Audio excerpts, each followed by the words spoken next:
We are live on ABC's KMET 1490 AM.com, your number one spot right here for news and talk on the West Coast. I thank everyone for tuning in this morning.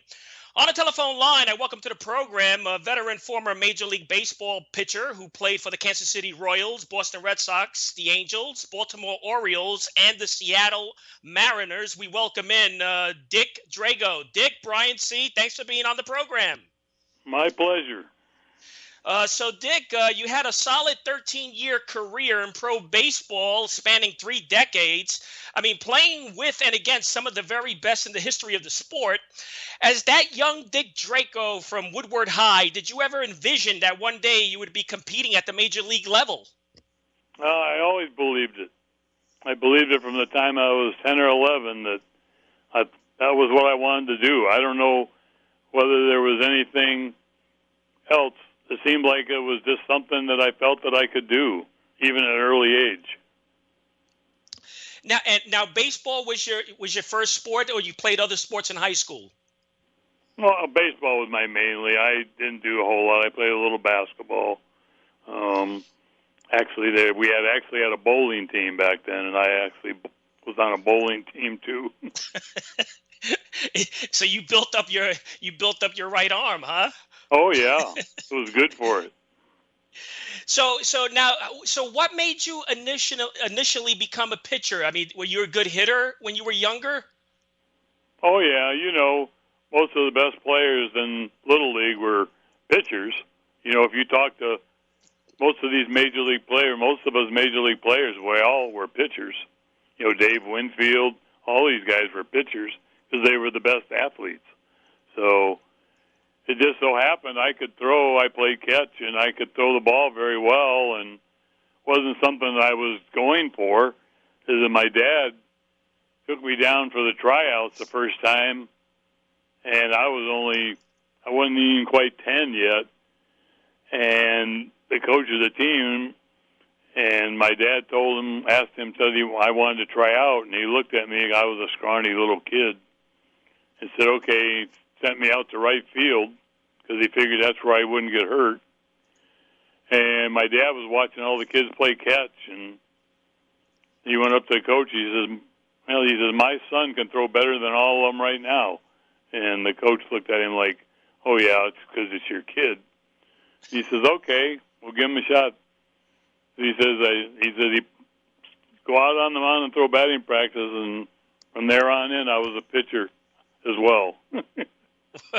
Wow. So let's go over your first initial signing. Your first initial signing came with Detroit Tigers in '64. How did the Tigers approach you for that signing? Well, we were close to Toledo, and I knew there was a bird dog scout here, Herb Canada, who was also a coach for a senior league it was more of an adult league, baseball league, but I think it was 617 and above or whatever.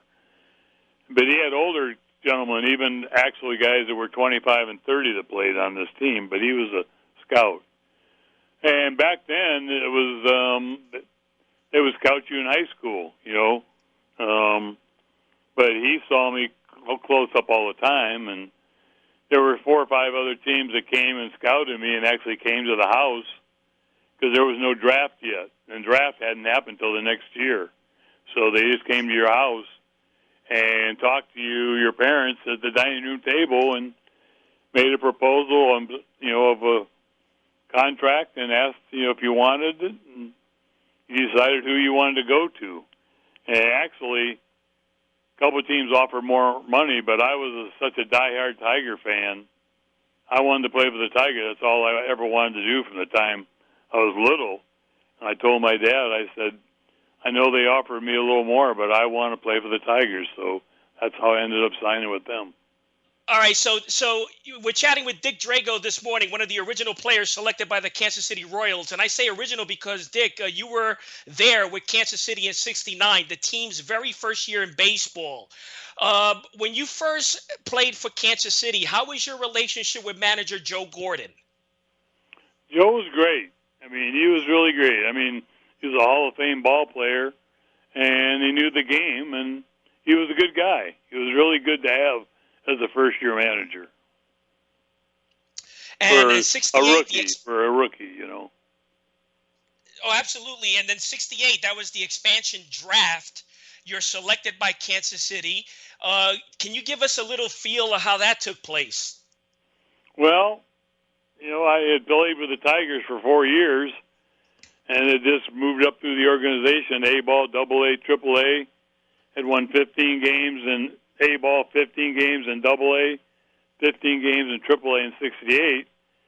The Tigers had a good team with Kalin and Lolich and McLean and Freehand and all those guys, Stanley. They had a pretty good team. So I went to 68 spring training. I was invited to the big league camp for spring training and spent the whole spring there and was one of the last players. I think one of the last 2 players cut from the 25-man, didn't make the team. And so I went to AAA, and the Tigers won the World Series, and Toledo won the AAA championship. We had Jim Rooker, John Warden, Mike Marshall, several players, all good pitchers. So Bill Butler. And so anyhow, that winter I went down to Puerto Rico playing Mayaguez in the Winter League. And during the middle of the winter, I got a call that I got drafted by the Kansas City Royals in the expansion draft, and I was very, very disappointed at the time because, like I said, I always wanted to play for the Tigers. And I didn't know Kansas City expansion. You know, I thought I deserved the shot. But, you know, it ended up, that's the way it ended up. So ended up going out to Kansas, going to Fort Myers for spring training in 69, and then just barely made the team that year because I had almost 300 innings pitching, believe it or not, in 68, 180 in AAA and 110 in Puerto Rico. So I was kind of tired at the end of the winter. My arm wasn't sore. I was just kind of dead arm. So spring training came pretty quick, and with expansion team, we had 25, 30 pitchers in camp. So it was going to be difficult to make the team. And I kind of had a dead arm and didn't have really a good first 2/3 of spring training at all. So I didn't think I was going to make the team. And just so happened at the end, Joe Gordon and Mel Harder, who was the pitching coach, came up to me and said, "You're going north with us." So I was the 10th or 11th player at the time. We only carried about 11. So I made the team and went up there and was in the bullpen for the first month. And, you know, Dick, you had a fine rookie campaign in 69. But before that, I mean, you were very productive in the minor leagues. I mean, you compiled 17 shutouts. Plus, you had a no-hitter under your belt. I think it was 1966 when you were at Rocky Mount. You went 15-9 with a 1.79 ERA. So I'm just thinking, I mean, I guess you were well prepared to see major league action. Yeah, well, see, back then, they didn't rush guys as quick. Guys, you know, they had 7 or 8 minor league teams, so there were a lot of players playing for each organization, and they kind of made your way through because I won, 15 games in AA, and they said, okay, next year you're going to go to AAA. So I was ready. The thing about it is, some reason mentally I was ready. I always had good control from the time I was a kid. Just was lucky, God gift. And when I got to the big leagues, I was ready. It wasn't one of those up and down things we see guys today go up and down 3 or 4 times during their career, or even in 1 year. Right, and then by 1971, your rookie year 69, 2 years later, you were already ace of the squad. I mean, you were 17-11 with a 2.9 ERA in 1971, and that year, if I'm not mistaken, there were talks that you were considered to be a Cy Young Award winner that year, ranked 5th on the list, I believe. Yeah, I was 5th in voting. Yeah. So I mean, 71. ace on the squad. So I think it was a good move, going to Kansas City. I mean, you produced very well in Kansas City. There's no Oh, question yeah. I about that. mean, there's no question about it. We just didn't have a very good team.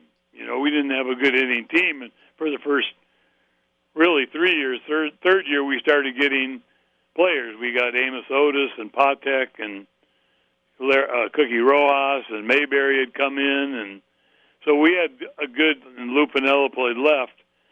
And a couple of young pitchers, Paul Splittorff had just come. Busby was not quite ready yet, but we had decent, but we just didn't score a lot of runs, and the defense was pretty so-so until the third year. So it was hard to win games. I mean, that year I won 17. I could have probably won 23 or 24. I lost a lot of 2-1, 1-0 games, and even the years before. The next year after, I had an ER the same in 72, but my record was 12-17 or something like that. So, because we didn't score. Right. And then, not to mention 71, you also led the Royal staff in 5 categories. You set a new club record of 15 complete games. That's something that I noticed, looking at your record. I mean, your stamina was excellent. You were you completed your games. What did you do as a workout? What was your workout regimen? Well, when I first signed, Johnny Sain was the pitching coach for the Tigers. And I was down in the instructional league in Dunedin, Florida, after I signed. And he came down to look at all the young pitchers. So he watched me in 64. And then in 65, he came back down. I went back down again after my rookie Class A ball season, Daytona and Rocky Mount. So they wanted me to go down there and work on some things. So he came down, and I didn't have much of a breaking ball. I was kind of had one of those high school pitches. I always had good control, threw pretty hard, and I could get away in high school and everything with pretty much one pitch, kind of a sloppy breaking ball. So he told me, he says, I'll tell you what, he says, I can teach you how to throw a slider within 3 to 4 days, and you can take it out to the mound within a week. So he started working with me, started teaching me how to cut the ball a little bit, how to spin it, just throw it off your fastball, nothing fancy. This isn't like a curveball where you got to have a lot of arm torque. You just had a little bit, you hold it off center, and you cut it, and you can make a break a few inches, you can make a break down. And I worked on it, and, the first few times out, I didn't throw it as well. I didn't have as good a control with it. And I kept working on it, and by the time that winter ball was over, I had thrown it pretty good, so I took it with me out the next year in 66 in Rocky Mount, and that's when I had the 15-9 with a 1-7. So after that, that kind of helped me get to the big leagues, learning how to throw that slider. And he always told us to throw a lot. He says, I don't care if the day after you pitch, even if it's just a little soft toss, always play catch. Stretch your arm out. Play catch every day. And that's what we all did. We all did back then. Everybody pitched complete games, not like now. So, and they let us pitch a little longer. We go into games early in the season. They'd let us get a little longer into games, even when we struggled a little bit late, so we build up stamina. So the next time out, next 2 or 3 times, when you got in the jam in the 7th inning, you were already you had enough stamina to get through it. Very, very interesting. I mean, that year you won 17 games. You pitched 241 innings. And, something that's very neat also, you also led the American League pitchers at that time by participating in 9 double plays, voted by the media of the Kansas City Royals best pitcher of the year. So, the media, you got along with the Kansas City media. Any thoughts on that? Did you got along with everyone on the team? The team loved you. The Kansas City Royals media loved you. Yeah, it was. I mean, we were a small market. It wasn't. They had the A's before us, but they weren't that good. And so the Royals, the Nukes team was fresh, and everybody was excited about it. Now, Dick, the trade to the Red Sox. Can you talk about that? That happened what? In 72, 73? No, it happened in the winter of 73. 73, right? The winter of 73, yes. Winter 73. Talk about how that came about. Well, we had played I had played 5 years there, and they had named Jack McKeon the manager for the team in 73, and he was the AAA Omaha manager, and he was he kind of came in there kind of cocky, and I had met him. He was pretty good the year before because he traveled with us because they knew he was going to be the manager, but he was a good guy, traveling with us, but it seemed like he had a disdain for guys that were veterans that had played a little bit. Like he wanted all his young kids, he wanted to know it all. He didn't want anybody that knew the game anymore, knew a lot. So Lou Piniella and I were the two veterans, and for some reason, after the 73 season, I had been the ace for 2 or 3 years, and when 73 came in the new stadium, he didn't even give me the opening day start in the new stadium. He gave us a Splittorf. So something was going on. I don't know what. But anyhow, I pitched in 73 and was on the new stadium in the AstroTurf, and, it was a lot harder, and I threw a lot of ground balls. So my ERA went up a little bit because we were playing on the turf. But everybody's did, too. I mean, unless you were certain fly ball pitchers, it was a better situation. But that turf, especially that new turf back then, was really fast. So, anyhow, at the end of 73, I'm down here in Tampa. Lou Piniella lives here in Tampa, too. And so I was meeting some people, and my wife was coming, and she apparently got a call when she was home from the Royals or the Red Sox, I don't know who, and said they had traded me to the Red Sox. So when she came to dinner, that's what she told me. And then it so happened Lou Piniella got traded to the Yankees about the same time. So he traded both of us, kind of got rid of us. So, but it was, in a way, it was good. When I was talked about going to Boston, I'm going, man, I was kind of going to the big leagues now with Yastrzemski and Tiant and Lee and, Fisk and Brett Petroselli, and Aparicio was there, and Fred Lynn, Dwight Evans, Louis No, Tiant. they weren't there yet. Dwight Evans, Fred Lynn wasn't there. Fred Lynn, right? Fred Dwight Lynn Evans, came. 75. They came at the end of 74. They came up at the end of 74. But okay. So we came in there, and they had Bernie Carbo and Rick Wise that they got traded for, and we had Cecil Cooper. So it was a pretty good team, and they didn't know for sure what I was going to do. So I ended up getting traded to Boston, which was the best thing that ever happened. Playing in that city is just fabulous.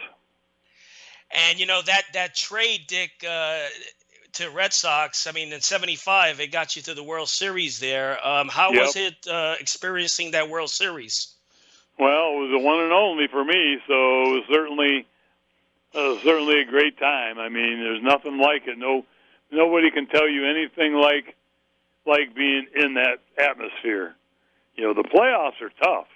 The playoffs, there's a lot more pressure because you play all season and then you play a best out of 3 to see who goes to the world, best out of 5 to see who goes to the World Series back then. So there was a lot of pressure after the season to even make the playoffs, win the playoffs. Right, and you were there witnessing that classic home run, right, with Carlton Fisk. Yeah, I was there. I was in the bullpen. Oh, man. Warming up. I mean, what was a momentous moment in your career, I would say. How was that experience? Well, I was warming up. I was coming in to pitch the 9th inning, top of the 9th, and we were losing 6-3. And I was just kind of warming up, we were going, getting myself ready and, kind of going through the motions a little bit because we were losing and 2 outs. And I was standing there watching Bernie hit. And had gotten warmed up and was ready, and he takes that god-awful swing and almost strikes out, which would have been the end of everything. And the next pitch, he hits a 3-run homer, ties the game, and I'm going, oh, my God. I said, I got to get my game face on now. I'm going into a tie game. So I came in there and pitched the 9th, 10th, and 11th innings of that game. Wow. I mean, can you imagine? I mean, I can only imagine this. I mean, a kid from Woodward High School, Toledo, Ohio, is pitching, the World Series. I mean, that's such a great moment in your life. I mean, it must be a great feeling. Oh, sure. No question about it. There's some guys that never make it. Guys that played forever. Ernie Banks. Yeah, absolutely. Go ahead. No, I'm done. Now, 1976-77 for the Angels. You got traded to the Angels. You were playing that year. How did that take place? Why the Angels? I have no idea. I had 75. We'd gone to the World Series. I was the closer. Had led the team in saves, and it fits really well. And I don't know why they traded me. I don't know what happened. Why? During the winter, I got traded for 3 minor leaguers, that's to a last place team, which I couldn't figure out why at all. I didn't know. I mean, that's ridiculous. Here you are, a World Series player. I mean, they traded you for three minor leaguers. Come on. I mean, that's ridiculous. And then what about 77? You played for the Baltimore Orioles, right? Yeah, I got traded halfway through the season from the Angels to Baltimore. And they had the young guy, Earl Weaver was a class of his own, but he was a character. But they had some young guys. They had Eddie Murray. They had Flanagan, just came up, Scotty McGregor. Lee May was there. Brooks Robinson was on his last year. Kenny Singleton, Bobby Gritch. Belanger was there. We had a pretty good team, and they had some young guys. So we were in it for a while that year. But at the end of that year, I was eligible to become for the first time free agent. So I said, why not? And I had been but I was very close to the trainer for the Boston Red Sox, Buddy LaRue. He was the trainer. Believe it or not, he was a trainer for 10 years for the championship Boston Celtics teams. Come on, really? He won 10 rings with the Celtics. Think he made some money? Really? Yeah, he was there when Bill Russell and all of them were winning all those championships. He was the trainer. Oh, my God. So he started a rehab center, but then he became the Red Sox. I don't know what year he was the Red Sox trainer. But he was the Red Sox trainer in 74 when I was there. And 75, I think he left because he started his own. He wanted to get more involved in ownership and stuff. So he ended up, him and Haywood Sullivan, was a 77 or something like that, ended up buying the team. And we were kind of in touch. And I was becoming a free agent, so I really liked to go back to Boston. And Don Zimmer was the manager who liked me because he was the coach. And so they ended up signing me to a 3-year deal with the Red Sox to come back. Amazing. Now I have like 2 minutes left. I want to get this one in. July 20, 1976, you're pitching to Hank Aaron. Of course you did. But hey, you're in the record books. You're in the record books. Forever. Your name is cemented in the record books. July 2076. And many people listening may not know this. You give up Hank Aaron's final 755 career home run. How was that experience like? I don't know. It was in the middle of the season. No one paid attention to it being his last home run. It was in July. Nobody ever thought. I mean, he had already hit 754. What's one more? And to me, I mean, I've given up home runs to a lot of guys, but You know, it didn't mean much. It really didn't, because you didn't think it was the end of his last home run at the time. I mean, that's amazing. So Dick, I have like a few seconds left. Do you still follow the game? You still follow the sport? Oh yeah, I watch the Red Sox every game. Yeah, and so what have you been doing? You know, what have you been doing in your life currently? I've been retired for quite a while. I'm 78 years old, so you're just taking it easy in Florida. Yeah, then I go up to Boston every summer. I have a friend that lives in Rhode Island, and I've known him forever, and so I usually go up there for 4 months in the summer. Generally, depends on how I'm feeling. Every year, this year I've had a little bit of health issues, so I've been trying to take care of that problem right now. So. Well, listen, take care of yourself. And for me, it's always an honor to speak to a professional athlete. And, I really appreciate your time this morning. Thank you. No problem. Take care of yourself, Dick. Thank you. My pleasure. Dick Drago. Until next week, happy collecting to all.